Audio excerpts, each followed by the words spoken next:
ভাই বলেন তো বারবার কাস্টম খেলবেন, কিন্তু একবারও তো খেলা দেখি না।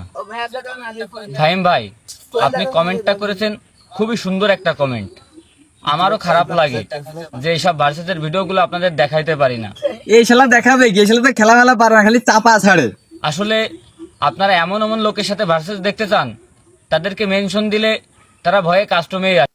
কাস্টম আসে না বলে এই শালার সাথে আমি একটা কাস্টম খেলতে গেছিলাম, ভয় পাইতে এজন্য খেলা হয়নি। আগে একটা কন্ট্রোভার্সির সাথে গেছিল, ও মানুষ খালি চ্যালেঞ্জ দেয়, ওর ভিডিও শেষ। আর খেলবে কেমনে? এই শালাতে খেলাই পারে না। দেখি তারপর কি বলে শোনা যায়। না। আর যারা দুই একজন হেডামগিরি দেখাইতে আসে, মাইর খাওয়ার পর কেউ কেউ বলে ভাই ভার্সেসের ভিডিও আপলোড দিয়েন না। খেলা পারে না এই শালাই অন্য মানুষের দোষ দেয়, তারপর দেখা যায় কি বলে। আবার কেউ কেউ বলে হারিয়ে যায়, মানে হ্যাকার বলে। হ্যাকার বলবে এটা স্বাভাবিক, নাহলে এতদিন ধরে কি খেলা শিখলে। শালা বলে খেলা শিখি। শালা জীবনে দেখলাম ভিডিওতে একটা মানে আইডিতে একটা ভিডিও পোস্ট করতে, শালা বলে খেলা শিখি, আবার বলে ওকে হ্যাকার বলবে।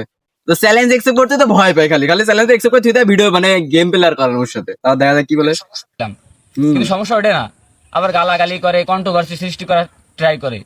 তো আমি কিভাবে ভার্সেসের ভিডিও আপলোড দিতাম? তারপর যাই হোক, বলেন কার সাথে ভার্সেস। ওই কারোর সাথে কল লাগবে না, তুই আমার সাথে। হ্যাঁ, তুই তো খেলা মানে পাস নিকলে চাপায় ছাড়িস। করব ভার্সেস হলে ভিডিও অবশ্যই আপলোড করব, যদি আমি হারি তবুও আপলোড করব। এই শালার কথা বাদ দাও, এই শালা হারলি কখনো ভিডিও আপলোড করবে না।